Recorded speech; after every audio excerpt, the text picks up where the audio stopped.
یا پھر آسمان سے پتھروں کی بارش نازل ہونے شروع ہو جائے، اللہ، یا آسمان ان کے اوپر گر جائے، یہ اس قدر یہ برا اور اس قدر سنگین گناہ ہے جو یہ لوگ کر رہے ہیں۔ تو یہاں جو فرمایا وَيُرْسِلُ الصَّوَاعِقَ فَيُصِيبُ بِهَا مَن يَشَاءُ، کہ ایک طرف تو اللہ کی قدرت کا اظہار ہے کہ رعد فرشتہ بھی اللہ کے حمد بیان کرتا ہے، تسبیح بیان کرتا ہے، دیگر فرشتے بھی اللہ کے خوف سے اللہ کی تسبیح بیان کرتے ہیں، تم ان کی تسبیح نہیں سمجھتے، ہر چیز کی اپنی اپنی تسبیح ہے، اللہ اکبر۔ گویا پتھروں کی اپنی تسبیح ہے، نباتات کی اپنی تسبیح ہے، اور جتنے بھی مختلف نوع جانور ہیں ان کی اپنی تسبیح ہے، لیکن اللہ کی قدرت کے مظہر کے ساتھ ساتھ یہاں پہ ایک تنبیہ ہے کہ وَهُمْ يُجَادِلُونَ فِي اللَّهِ وَهُوَ شَدِيدُ الْمِحَالِ، اللہ کے بارے میں جو جھگڑا کر رہے ہوتے ہیں اس حال میں ان کے اوپر بجلیاں گر جاتی ہیں، اور پھر فرمایا کہ وہ اللہ تو بڑی سخت سزا دینے والا ہے۔ لَهُ دَعْوَةُ الْحَقِّ، پکارنا اسی کا حق ہے، اللہ، پکارا جانا اسی کا حق ہے کہ اسی کو پکارا جائے، اسی سے دعائیں کی جائیں۔ ظاہر ہے ان لوگوں سے دعائیں کیوں کی جائیں؟ مخلوق سے جو خود منگتی ہے، منگتے سے کیا مانگنا؟ جو خود مجبور ہے اس سے کیا مانگنا؟ تو مانگا تو اس سے جانا چاہیے جو اتنی زبردست قوت والا ہے، جو سزا دینے پہ آئے تو اس جیسی سزا کوئی نہیں دے سکتا، عطا کرنے پہ آئے تو اس جیسی عطا کوئی نہیں کر سکتا، جو ان اللہ علی کل شیء قدیر ہے اس سے مانگا جانا چاہیے۔ لہو دعوت الحق، اللہ اکبر۔ اور اس میں امام ابن کثیر لکھتے ہیں کہ یہاں پہ دعویٰ جو ہے نا یہ عبادت کے معنوں میں ہے، کہ عبادت کیا جانا اسی کا حق ہے کہ اسی کی عبادت کی جائے، اسی پہ بندگی کی جائے۔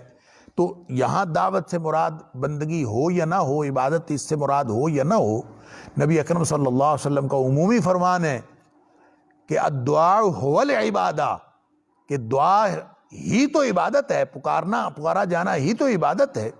اور پھر قرآن کی وہ آیت بھی آپ شامل کر لیجئے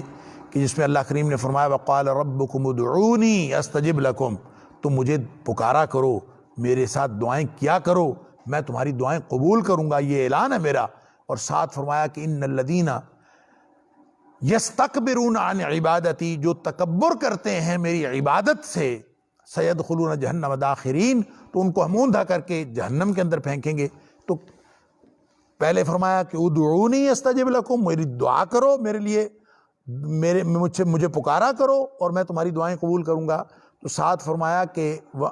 جو ان الذین یستکبرون عن عبادتی، جو میری عبادت سے منہ پھیرتے ہیں اور اس سے تکبر اور استکبار کرتے ہیں، تو اس کا مطلب ہے دعا ہی عبادت ہے، دعا ہی کو عبادت قرار دیا گیا ہے۔ اور نبی اکرم صلی اللہ علیہ وآلہ وسلم نے بھی جب الدعاء هو العبادہ فرمایا تو ساتھ یہی والی آیت تلاوت فرمائی تھی بطور استدلال کے۔ تو یہی معنی ہے لہو دعوت الحق، کہ دعا کس سے مانگی جائے؟ حق یہ ہے کہ صرف اللہ ہی کی سے دعا مانگی جائے، وہی اس بات کے لائق ہے کہ اس سے دعا مانگی جائے، اللہ اکبر۔ والذین یدعون من دونہ، اور وہ لوگ جن سے دعائیں کرتے ہیں لوگ اللہ کے علاوہ، لا یستجیبون لہم، وہ تو ان کی دعائیں قبول کر ہی نہیں سکتے، ان کو جواب دے ہی نہیں سکتے۔ وہ جواب کیسے دیں گے؟ بشین، کچھ بھی نہیں جواب دے سکتے، کوئی رسپونڈ نہیں کر سکتے ان کو، الا مگر، یعنی کوئی کیفیت ہو سکتی ہے، کیا ہو سکتی ہے ان کے رسپانس کی کیفیت کے یہ ہو سکتی ہے کباسط کفیہ الی الماء، اللہ کو چھوڑ کر مخلوقات کو پکارنا، بتوں کو پکارنا اور بے بس لوگوں کو پکارنا، وہ ایسے ہے جیسے کباسط کفیہ الی الماء، جیسے کسی شخص نے پانی پینا ہو۔ بڑی عمدہ مثال اللہ کریم نے یہاں بیان فرمائی ہے، اور مثال کے ساتھ گویا ایک قسم کا طنز بھی ہے اس میں ان مشرکین کے لیے جو شرک کا ارتکاب کرتے ہیں اور مالک الملک اور خالق کل شیء اور شہنشاہوں کے شہنشاہ کو چھوڑ کر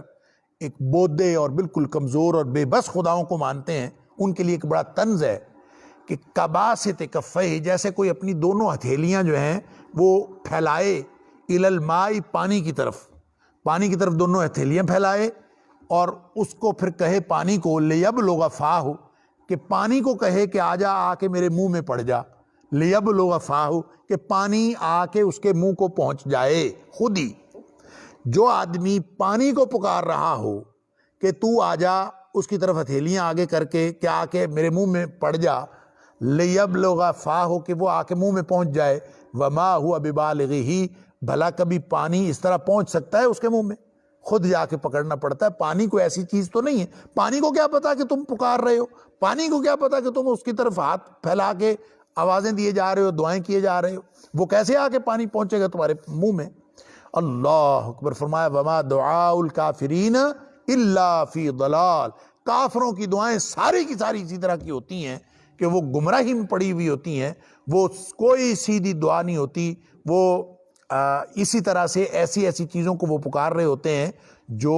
کسی طور بھی ان کو فائدہ دینے والی نہیں، بلکہ ان کو یہ معلوم ہی نہیں ہوتا کہ یہ ہمیں پکارا جا رہا ہے۔ وَلِلَّهِ يَسْجُدُ مَنْ فِي السَّمَاوَاتِ وَالْأَرْضِ طَوْعًا وَكَرْهًا، دنیا کی ہر چیز اللہ کے سامنے جھکتی ہے۔ وَلِلَّهِ، اور اللہ ہی کے لیے، يَسْجُدُ سجدہ کرتی ہے، مَنْ فِي السَّمَاوَاتِ وَالْأَرْضِ، زمین و آسمان کی ہر چیز، جو کوئی بھی آسمانوں میں ہے، جو کوئی بھی زمین میں ہے، سب اللہ کے سامنے سجدہ کرتے ہیں، طوعاً خوشی سے، وکرہن یا پھر ناخوشی سے، خوشی ہو یا مجبوری ہو، ہر چیز اللہ کے سامنے سجدہ کرتی ہے۔ اللہ اکبر۔ وَظِلَالُهُمْ بِالْغُدُوِّ وَالْآصَالِ، اور دنیا کی چیزوں کے جو سائے ہیں، وَظِلَالُهُمْ، اور ان کے جو سائے ہیں، بِالْغُدُوِّ وَالْآصَالِ، وہ صبح و شام، یعنی دن کے پہلے پہر بھی اور دن کے پچھلے پہر بھی، وہ سائے جو جھکتے ہیں وہ بھی دراصل اللہ کو سجدہ کرتے ہیں۔ اللہ اکبر۔ ہم تو سمجھتے ہیں سایہ بے جان ہوتا ہے، اور سائے میں جان نہیں ہے، اس میں شعور نہیں ہے۔ ہم پتھروں میں بھی سمجھتے ہیں شعور نہیں ہے، اللہ تعالیٰ فرماتا ہے پتھروں کے اندر بھی شعور ہوتا ہے، اس میں تو ایسے فرشتے، ایسے پتھر بھی ہوتے ہیں لما یہبط من خشیت اللہ، جو اللہ کے خوف سے گر جاتے ہیں۔ اللہ اکبر۔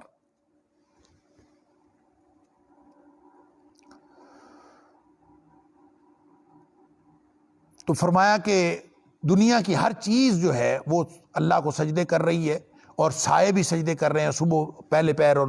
پچھلے پیر۔ اس کا ایک تو یہ معنی ہے کہ یہ جو ساری کائنات سجدہ کر رہی ہے، زبان حال سے سجدہ کر رہی ہے،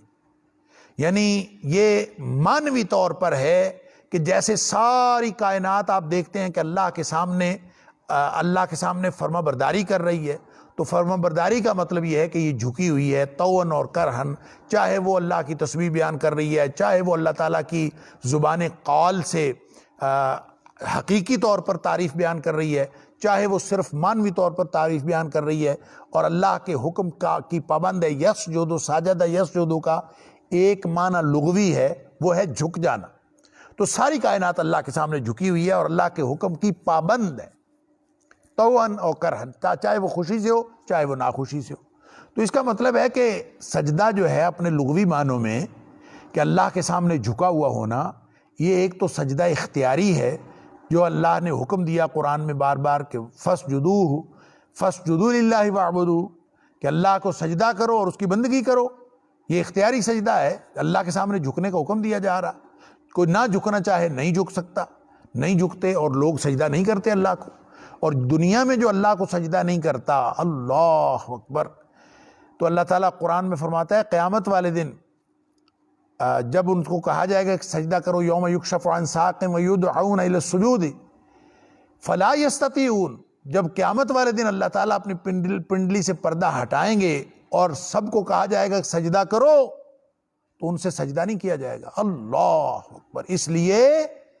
کہ قد کانوا یدعون الی السجود وہم سالمون، جب یہ صحیح سالم تھے اس وقت ان کو سجدے کے لیے کہا جاتا تھا، یہ سجدہ نہیں کرتے تھے۔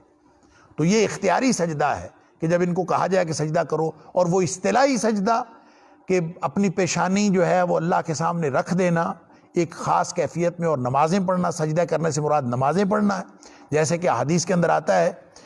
کہ نبی اکرم صلی اللہ علیہ وسلم نے فرمایا کہ سجدہ کیا کرو، زیادہ سے زیادہ سجدے کیا کرو، سجدوں کی کثرت کیا کرو، یعنی نوافل زیادہ پڑھا کرو۔ قرآن کہتا ہے وَاسْجُدْ وَاقْتَرِب، اصطلاحی سجدے کرو گے اللہ کا قرب حاصل ہوگا۔ اور نبی اکرم صلی اللہ علیہ وسلم نے یہ بھی فرمایا کہ یہ جو اصطلاحی سجدہ ہے،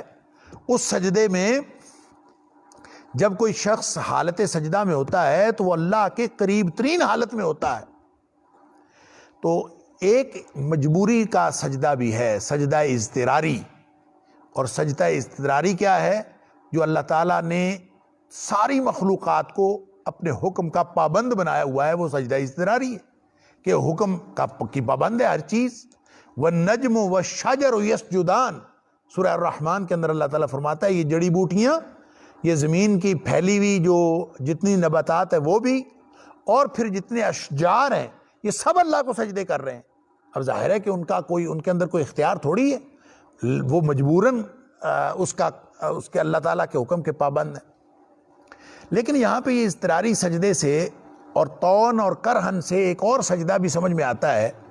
کہ دنیا کی ہر چیز جب سجدہ کرتی ہے تو اس کا مطلب ہے کافر بھی اللہ کے حکم کے پابند ہیں، وہ اختیاری سجدہ نہ کریں، وہ اللہ کا حکم نہ مانیں، لیکن تو بھی کچھ چیزیں ایسی ہیں جو امور تکوینی ہیں، اس میں تو کافر بھی مجبوراً اللہ کے حکم کے پابند ہے۔ مثلاً کب دنیا میں آنا ہے کافر پابند ہے، کافر بھی آیا مسلمان بھی آیا۔ کب زندگی ختم ہوگی یہ بھی اللہ کے ہاتھ میں ہے، کافر کی زندگی بھی اللہ کے ہاتھ میں ہے، مسلمان کی زندگی بھی اللہ کے ہاتھ میں ہے۔ پھر اسی طرح سے صحت تندرستی، کہ اللہ تعالیٰ کسی کو بیمار کر دے، کسی کو صحت تندرستی دے، یہ بھی اللہ کی طرف سے ہے، اور یہ بھی کافر کے لیے بھی ہے، مسلمان کے لیے بھی ہے۔ اسی طرح اللہ تعالیٰ کسی کو غنی کر دے، کسی کو اللہ تعالیٰ جو ہے وہ تنگ دست کر دے، یہ ساری چیزیں اللہ تعالیٰ کے ہاتھ میں۔ اللہ اکبر۔ تو فرمایا قل من رب السماوات والارض قل اللہ۔ تو گویا کائنات کی ہر چیز جب اللہ تعالیٰ کے سامنے سجدہ ریز ہے تو اس کو بھی ایک نشانی کے طور پر بھی کہا گیا ہے، اور کافروں کو تنبیہ کے طور پر بھی کہا گیا ہے کہ تم اضطراری طور پر اللہ کا حکم ماننے کے پابند ہو مجبوری کی حالت میں، تو اختیاری طور پر بھی اللہ کے سامنے اصطلاحی طور پر مسلمان بن کے اس کی بندگی کرنے کی طرف آ جاؤ۔ پھر فرمایا کہ ان سے پوچھو ذرا، قل، اے حبیب صلی اللہ علیہ وسلم آپ ان سے پوچھئے، من رب السماوات والارض، زمین و آسمان کا رب کون ہے، زمین و آسمان کا مالک کون ہے؟ قل اللہ، پھر خود ہی فرما دیجئے کہ اللہ ہی ہے۔ اب دیکھیں یہ تو نبی اکرم صلی اللہ علیہ وسلم کی زبان سے اقرار کروا لیا کہ اللہ ہی زمین و آسمان کا رب ہے، مالک ہے، روزی رساں ہے، سبحان اللہ، ان کی ربوبیت کرنے والا، ان کی نشو و نما کرنے والا، ان کو پالنے والا، اللہ اکبر، ان کی ہر لمحہ نگرانی کرنے والا اللہ ہی ہے۔ رب کا مطلب ہوتا ہے رب یرب تربیتاً، تربیت کیا یہ ہوتی ہے کسی چیز کی نشو و نما کرنا، اس کی دیکھ بھال کرنا، اس کی نگہبانی کرنا، انشاء الشیء حالاً فحالاً الی حد التمام، کہ کسی چیز کی ہر مرحلے پر نگرانی کرنا کہ وہ اپنے اکمال کو، اپنے اتمام کو پہنچ جائے۔ تو اللہ تعالیٰ ساری کائنات کی نگرانی کر رہا ہے۔ کون کر رہا ہے؟ سوال ہے، قل اللہ، خود ہی فرما دیجئے کہ اللہ کر رہا ہے۔ یہاں تو نبی اکرم صلی اللہ علیہ وسلم کی زبان اقدس سے کہلوایا گیا، وگرنہ سورہ عنکبوت کے اندر، سورہ زخرف کے اندر، سورہ یونس کے اندر، سورہ مومنون کے اندر اور مختلف مقامات پہ اللہ تعالیٰ نے یہی بات کافروں سے بھی کہلوائی ہے۔ کافروں کا جواب بھی یہی ہے کہ وَلَئِن سَأَلْتَهُم مَّن خَلَقَ السَّمَاوَاتِ وَالْأَرْضَ وَسَخَّرَ الشَّمْسَ وَالْقَمَرَ، آپ ان سے پوچھ کے دیکھیے کہ زمین و آسمان کو پیدا کرنے والا کون ہے، سورج چاند ستارے کس کے کنٹرول میں ہے، رزق کون دیتا ہے، رزق کون تنگ کر دیتا ہے، کون کشادہ کرتا ہے، سارا کچھ بارش آسمان سے کون برساتا ہے، لَيَقُولُنَّ اللَّهُ، ان کا لازماً جواب یہ ہوگا کہ اللہ ہی سب کچھ کرتا ہے۔ یعنی اس سے انکار کافر بھی نہیں کر سکتا اور مشرک بھی نہیں کر سکتا۔ تو ہر چیز اللہ کو سجدہ کر رہی ہے۔ اچھا، یہ جو سائے سجدہ کر رہے ہیں نا، اس کے بارے میں یعنی اب اندازہ کیجئے، کافر سجدہ نہیں کر رہا، اس کو سمجھایا جا رہا ہے کہ اے کافر تو سجدہ نہیں کر رہا، تیرا سایہ اللہ کو سجدہ کر رہا ہے، تیرا منہ کسی اور طرف ہے، اور تیرے سائے کی جو ہے کیفیت وہ اور ہے، اور ہو سکتا ہے اللہ تعالیٰ اس کے اندر شعور بھی پیدا کیا ہو، اللہ تعالیٰ نے شعور نہ بھی پیدا کیا ہو تو صرف جو زمین پہ پڑے ہونے کی جو ظاہری کیفیت ہے اس کو سجدے کی کیفیت بتایا۔ جس طرح اللہ تعالیٰ نے سورہ نحل کے اندر بھی فرمایا اولم یرو، کہ یہ دیکھتے نہیں الی ما خلق اللہ من شیء، اللہ نے جو بھی مخلوق پیدا کی ہے، یتفیع ظلالہ عن الیمین والشمال سجدا للہ وہم داخرون، اللہ اکبر، کہ زمین و آسمان کی ہر چیز، ان کے سائے جو ہیں وہ اللہ کے سامنے سجدہ کرتے ہیں، کبھی دائیں طرف سے آتے ہیں کبھی بائیں طرف سے آتے ہیں، سجدا للہ، اللہ کے سامنے سجدہ کرتے ہوئے آتے ہیں، اللہ اکبر، وہم داخرون، اور پوری عاجزی کرتے ہوئے، یعنی ان کے اندر بھی عاجزی ہے، سایوں کے اندر عاجزی ہے، سایوں کے اندر اللہ نے شعور رکھا ہے، پتھروں کے اندر اللہ نے شعور رکھا ہے، گویا یہ یہاں پہ اللہ کی قدرت کے اظہار کے ساتھ ساتھ ان بے جان مخلوقات کا کافر کے ساتھ کافر کے کفر کے ساتھ ایک موازنہ بھی ہے، کہ کافر اپنے کفر کی وجہ سے جتنا بے حس اور ہٹ دھرم ہوتا ہے، اس کے مقابلے میں دنیا کائنات کی ہر چیز کوئی نہ کوئی شعور رکھتی ہے، اللہ اکبر۔ قل من رب السماوات آپ پوچھئے ان سے کون ہے زمین و آسمان کا رب، قل اللہ، تو خود ہی فرمائیے کہ اللہ ہی ہے، قل، پھر آپ فرمائیے، افاتخذتم من دونہ اولیاء، کیا پھر تم پکڑتے ہو اللہ کے علاوہ اولیاء بناتے ہو، اللہ کے علاوہ کارساز پکڑتے ہو، کسی اور کو کارساز سمجھتے ہو؟ لا یملکون لانفسہم نفعا ولا ضرا،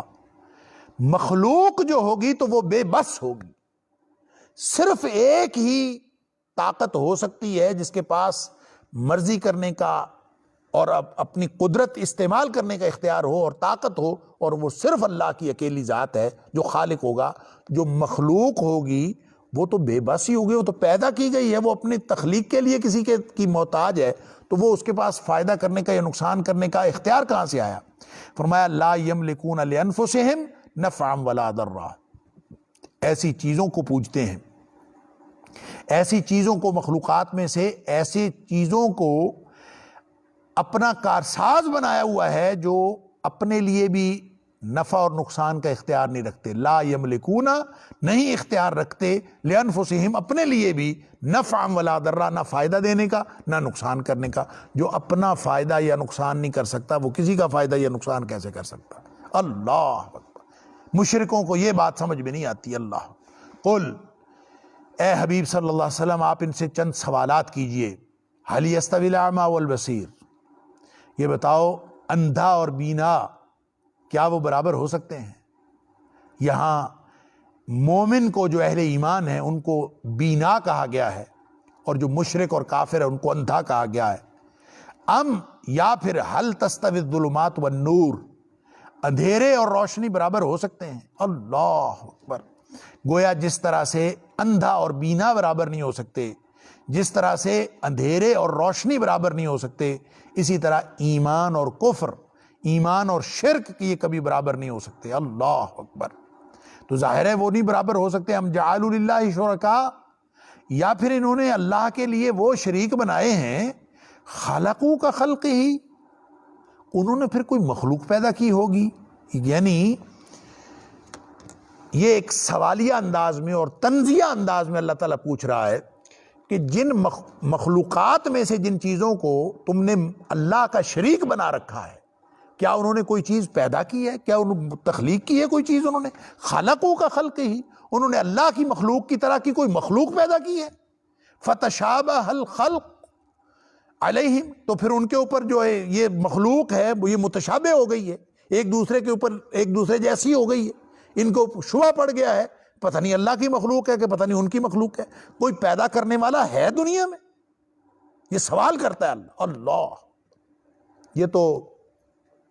سوال ہے نا یہاں کوئی مخلوق پیدا کرنے کا، تو اس کو سورہ حج میں اللہ کریم نے یوں فرمایا کہ یہ جو جن لوگوں کو یہ پکارتے ہیں، لن یخلقوا ذبابا ولو اجتمعوا لہ، کہ یہ اگر سارے اکٹھے ہو جائیں نا، یعنی ایک کوئی کسی کا ایک شریک نہیں، جو اللہ کے علاوہ انہوں نے کارساز بنائے ہوئے ہیں، کوئی ایک کارساز نہیں جن کو یہ کارساز سمجھتے ہیں، بلکہ سارے مل جائیں، اکٹھے مل کے ایک مکھی نہیں بنا سکتے۔ لن یخلقوا ذبابا، ایک حقیر مخلوق مکھی کی یہ پیدا نہیں کر سکتے، وَلَوْ اجْتَمَعُوا لَهُ، چاہے اس کے لیے سارے اکٹھے ہو جائیں۔ تو پیدا کرنا تو دور کی بات ہے، اللہ تعالیٰ فرماتا ہے وَإِن يَسْلُبْهُمُ الذُّبَابُ شَيْئًا، اللہ اکبر، اگر مکھی ان سے کوئی چیز چھین کے لے جائے، کھانا کھا رہے ہوں اور ان کے آگے سے اٹھا کے لے جائے، اللہ اکبر، وَإِن يَسْلُبْهُمُ الذُّبَابُ شَيْئًا، جو ان سے آگے سے چھین کے کوئی چیز لے جائے مکھی، لَن يَسْتَنْقِذُوهُ مِنْهُ، یہ اس سے وہ واپس نہیں لے سکتے وہ ذرہ جو مکھی اٹھا کے لے جاتی ہے۔ طاقت تو ان کی یہ ہے، کتنے بودے ہیں، کتنے کمزور ہیں، کتنے بے بس ہیں جن سے مانگا جا رہا ہے، مانگنے والا بھی ویسا اور جن سے مانگا جا رہا ہے وہ بھی ویسے ہی۔ فرمایا ضعف الطالب والمطلوب، جس سے مانگا جا رہا ہے وہ بھی کمزور اور بودا، اور جو مانگ رہا ہے وہ بھی کمزور اور بودا، اللہ اکبر۔ تو اللہ تعالیٰ فرماتا ہے کہ ہم جعلوا للہ شرکاء خلقوا کخلقہ فتشابہ الخلق علیہم، کیا جن کو انہوں نے شریک بنایا اللہ کا، جن کو اپنا کارساز بنایا مخلوق میں سے، انہوں نے کوئی چیز پیدا کر لی ہے، کوئی تخلیق ان کی سامنے آ گئی ہے کہ ان کے لیے مخلوق جو ہے مشابہ ہو گئی ہے اور اس میں ان کو شک پڑ گیا ہے کہ پتہ نہیں یہ اللہ تعالیٰ کی مخلوق ہے کہ ان کی ہے، اللہ اکبر، اس میں شبہ پڑ گیا ہے، معاملہ مشتبہ ہو گیا ہے، اللہ اکبر۔ قل اللہ خالق کل شیء، آپ پھر ان کو بتائیے، بے سمجھوں کو، بے خبروں کو، کہ اللہ ہی کائنات کی ہر چیز کا خالق ہے، کوئی اور کسی چیز کو پیدا نہیں کر سکتا۔ وَهُوَ الْوَاحِدُ الْقَهَّارُ، وہ ہے بھی اکیلا اور ہے بھی زبردست قوتوں کا مالک، قہار، زبردست قوتوں کا مالک وہ اکیلا ہے، لہٰذا اسی کی بندگی کریں، اسی کی طرف آ جائیں۔ یہ خواہ مخواہ جو بودے خدا بنائے ہوئے ہیں ان کو چھوڑ دیجئے۔ انزل من السماء ماء، اسی نے آسمان سے پانی برسایا، انزل نازل کیا، من السماء آسمان سے، مان پانی، فسالت پس بہہ پڑے، اودیتن اودیتن وادیاں بہہ پڑیں، بقدرہا اپنی اپنی استطاعت کے مطابق، اللہ اکبر، اپنے اپنے اندازے سے، اپنے اپنا جو ان کا معیار ہے اس کے مطابق، جتنا پیمانہ کسی کا ہے وہ وادیاں بہہ پڑتی ہیں۔ اللہ آسمان سے پانی برساتا ہے اور وادیاں بہہ پڑتی ہیں۔ فاحتمل السیل زبدا رابیا، پھر جب وہ سیلاب بن جاتا ہے، ایک سیلان بن جاتا ہے، تو وہ سیلاب اٹھا لیتا ہے، فاحتمل السیل، تو سیلاب اٹھا لیتا ہے، زبدا رابیا، اٹھا ہوا جھاگ اس کے اوپر آ جاتا۔ رابین کا مطلب اٹھا ہوا، اوپر اٹھنے والا، زبدن کا مطلب جھاگ، یعنی جب آسمان سے بارش ہوتی ہے اور وادیوں کے اندر پانی بہنے لگتا ہے تو اس کے اوپر کچھ جھاگ بھی آ جاتا ہے۔ یہاں ایک تو یہ مثال جو ہے جھاگ کے حوالے سے، آگے پھر اللہ تعالیٰ نے ایک اور قسم کے جھاگ کی بھی بات کی ہے، اور پھر اس کو کافروں کے اور مشرکوں کے عقیدے کو عقیدہ توحید کے ساتھ موازنہ کر کے بتایا ہے۔ لیکن یہاں ایک اور بڑی عمدہ مثال یہ فٹ ہوتی ہے، اس کی اپلیکیشن ہوتی ہے کہ دیکھیں، انزل من السماء ماء، اللہ تعالیٰ آسمان سے پانی برساتا ہے۔ یہ بارش کی مثال جو ہے یہ وحی الہی کے علم کی ہے، کہ اللہ کی وحی کا علم جو ہے وہ بارش برستی ہے ہر ایک پر، لیکن اس سے جو فصالت اودیتم بقدرہا، اس سے جو وادیاں ہیں وہ اپنے اپنے معیار اور اپنے اپنے اندازے کے مطابق بہہ پڑتی ہیں، کوئی زیادہ پانی لے کے بہہ پڑتی ہے، کوئی کم پانی، جس کے اندر جتنی کیپیسٹی ہوتی ہے، جو جتنی ریسیپٹیو ہوتی ہے وہ لے کے بہہ پڑتی ہے۔ مثال تو بارش اور وادیوں کے بہہ پڑنے کی ہے، اور دراصل یہ جو مثال ہے یہ اللہ کی وحی کا جو علم ہے، اللہ اکبر، اس کی مثال ہے۔ وحی الہی کا علم انسان کو کہ دل کے اندر کتنا آتا ہے، کوئی اس کو لیتا ہے، کوئی اس کو نہیں لیتا، کوئی زیادہ لیتا ہے، کوئی کم لیتا ہے۔ فصالت اودیتن، یہاں جو وادیوں کی مثال ہے، گویا یہ ان لوگوں کا بیان ہے جن کے دل علم الہی کے حامل ہوتے ہیں، اللہ اکبر، اور یقین کے ساتھ حامل ہوتے ہیں۔ اور ابن عباس رضی اللہ تعالیٰ عنہ نے بھی یہی تشریح کی ہے کہ یہ مثال جو بارش کی یہاں دی گئی ہے یہ دراصل ان لوگوں کی مثال ہے جن کے دلوں میں یقین کے ساتھ علم الہی موجود ہوتا ہے، اور وہ اس کا تحمل کرتے ہیں، علم الہی کا، اپنے اپنے معیار کے مطابق، جتنی استطاعت، جتنا اندازہ ہوتا ہے۔ گویا جو دل جتنا ریسیپٹیو ہوتا ہے، جتنی کیپیسٹی رکھتا ہے، جتنی انابت رکھتا ہے، جتنا اللہ کی طرف اس کی توجہ ہوتی ہے، اللہ تعالیٰ اتنا علم اور یقین اس کو عطا فرما دیتا ہے۔ لہٰذا یہ جو وادیاں بہہ پڑنے کی مثال ہے، یہ اصل میں اہل ایمان کے ان قلوب کی بات ہے جس کے اندر علم الہی آ کے بسیرا کرتا ہے۔ فاحتمل السیل زبدا رابیا، پھر اس کے اوپر ایک جھاگ آ جاتا ہے، سیلاب اس کے اوپر اٹھا لیتا ہے، اٹھا ہوا جھاگ آ جاتا ہے۔ اور فرمایا یہ جھاگ صرف یہی نہیں آتا بلکہ یہ وَمِمَّا يُوقِدُونَ عَلَيْهِ فِي النَّارِ، اور اس چیز سے بھی جو لوگ تپاتے ہیں یا جلاتے ہیں آگ، علیہ فی النار، جو آگ میں تپاتے ہیں مختلف چیزیں،